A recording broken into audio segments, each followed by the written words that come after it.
सुरेंद्र भाई साहब, पहले आपके पास आते हैं। आपका लंबा अनुभव है, उत्तर प्रदेश में है। उत्तर प्रदेश किसी जमाने में कांग्रेस का गढ़ हुआ करता था। क्या लग रहा है, कहाँ गड़बड़ी आपको दिखाई पड़ी? कांग्रेस को वोट क्यों नहीं मिल रहा है? दिल्ली में 3 बार 0 पे आउट होना तो बड़ी खतरनाक बात है।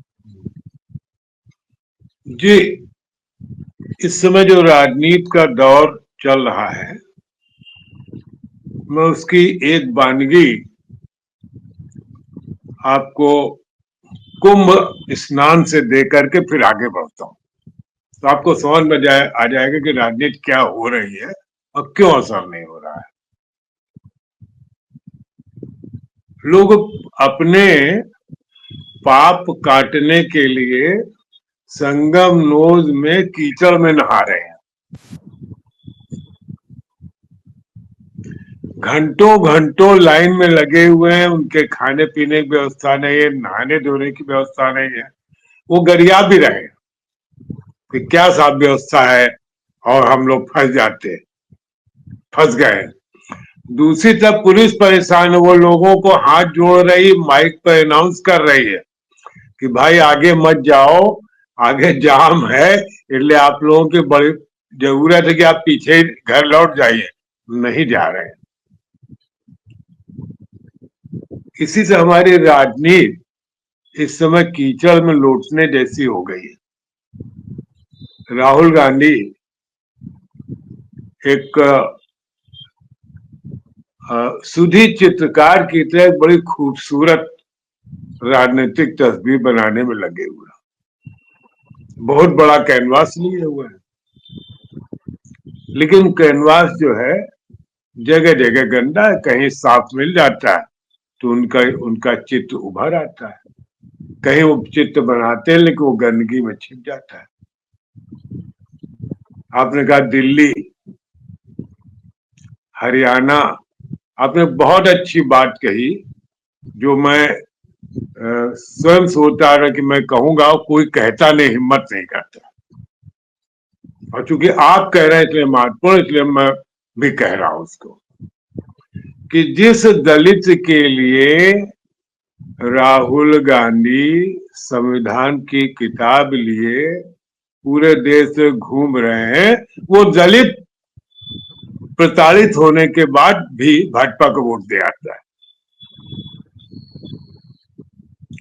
जिस दलित को ये समझाते समझाते राहुल गांधी थक गए हैं कि तुम्हारे लिए जातिगत जनगणना होनी चाहिए, तुम्हें आरक्षण मिलना चाहिए, तुम्हें मान सम्मान मिलना चाहिए, वो दलित दिल्ली में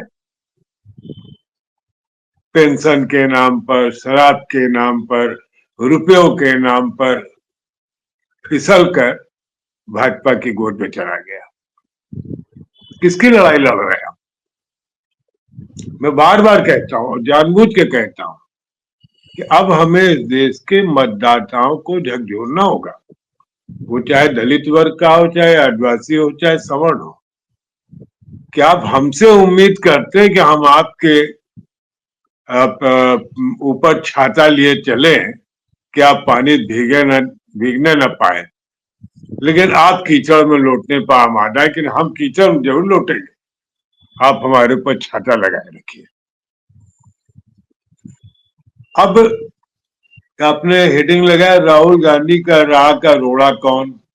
अच्छा, कौन नहीं है राहुल गांधी का रोड़ा? एक रोड़ा अभी अभी जो हार गया है, वो अब कौड़ा ताप रहा। कौड़ा समझते ना, आग जो कंडे की का होती है, उसको कौड़ा बोलते हैं हम लोगों के इलाके में। हम लोग के यहाँ बोरसी बोलते हैं। अच्छा, हम लोग क्या कौड़ा बोलते हैं। वो हम्म। कौड़ा तोड़ने क्या कहते हैं, तापने की स्थिति में आ गया। एक रोड़ा ममता बनर्जी बहुत पहले से, ऐसा नहीं कि बीच बीच में उनकी इच्छा जोर मारने लगती कि मैं ही नेता हो जाऊं। अभी देखिए चली गई। और अभी आप देखिए, जब मैं देखता हूं कि दिल्ली में कौन कौन लोग अरविंद केजरीवाल के पास खड़े हो गए और रातों रात में खड़े हो गए। ऐसा नहीं कि कोई अरविंद केजरीवाल जेपी थे जो उनके इर्द गिर्द आ गए लोग कि नहीं यार, इस आदमी का चुनाव जीतना जरूरी है। अरविंद केजरीवाल कोई ऑल इंडिया नेता भी नहीं है। उनके एकमात्र उपलब्धि है कि 10-12 साल में उन्होंने 2 राज्यों में सरकार बना ली, और इसके लिए उनकी तारीफ की जानी चाहिए। और यही उनका माइनस पॉइंट भी कि वो उस ऊंचाई पर पहुंचते गए और वो ये समझ नहीं पाए कि अब वो उनका जो क्या कहते हैं ये अहंकार है वो उनको ले डूबेगा। अपने यहाँ से अखिलेश यादव पहुंच गया कि नहीं साहब हम इन्हीं वोट देंगे, इन्हीं के लिए रैली करेंगे। ममता बनर्जी ने कह दिया कि नहीं हम तो साहब केजरीवाल के साथ है। और तो लालू यादव भी बदल गए।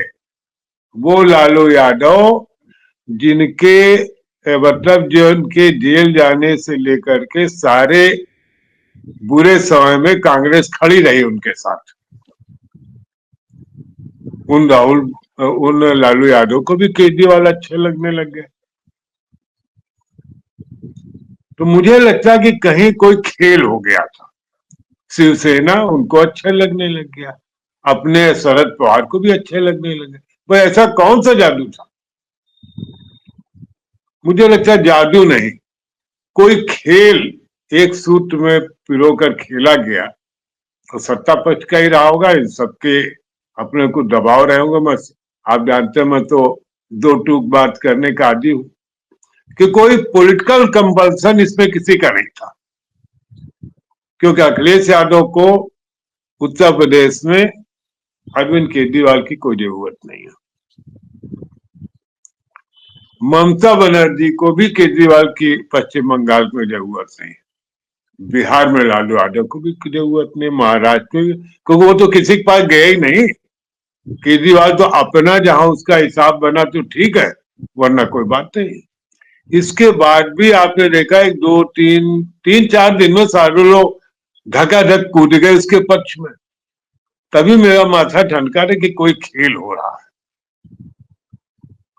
तो इतने रोड़े हैं, लेकिन आपको राहुल गांधी की तारीफ करनी पड़ेगी कि इतनी हार के बावजूद, न जाने कितने चुनाव हार चुके राहुल गांधी, हिसाब लगाना मुश्किल है। कितने कितने आरोप झेल चुके हैं, संसद से भगाए जा चुके हैं, देश देश पूरे देश में मुकदमे कर दिए जाते हैं। लेकिन साहब उनकी जो पेशेंस है उसकी दाद देनी पड़ेगी कि वो आज भी शांत मन से आंगनवाड़ी वाले लोगों को सुन रहे थे, क्योंकि उनके मन में कोई कल्पना है। हम लोग शायद अभी उस बात को अंडर एस्टिमेट कर रहे हो। चुनाव जीतना शायद उनके लक्ष्य में बहुत नहीं है, या उनका है कि जब जीतेंगे जीतेंगे, हम जीतेंगे अपने ढंग से कोई पॉलिटिकल सिस्टम बनाएंगे। अब हमने आपको बताया कि इस समय तो कीचड़ में नहाने का कुंभ चल रहा है, राजनीतिक महाकुंभ एक तरफ, और कुछ लोग दूसरी तरफ वीवीआईपी स्नान कर रहे हैं राजनीति में। इनके बीच में मतदाता कभी वो वीवीआईपी की तरफ देख के ताली बजाता है, और कुछ नहीं मिलता तो खुद ही कीचड़ में लौट करके बड़ा प्रसन्न हो जाता है कि हम।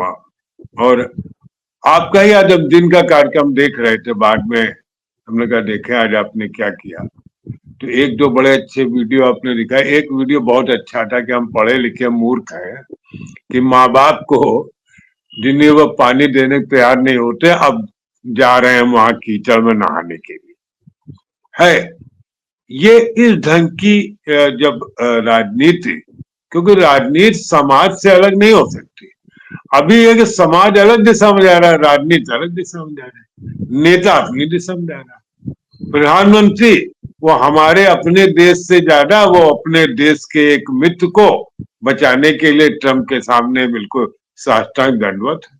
अभी अभी मैं खबर देख रहा था कि वो ट्रंप ने हमारा जो स्टील आयात पर 10 या 15% टैरिफ लगा दिया। कहाँ जा रहे हैं?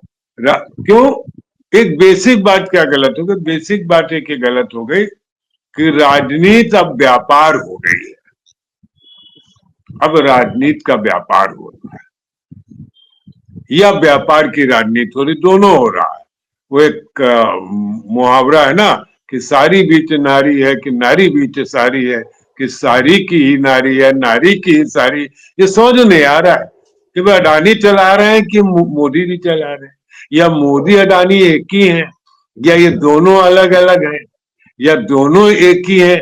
भाई मैं तो नहीं समझ पाया।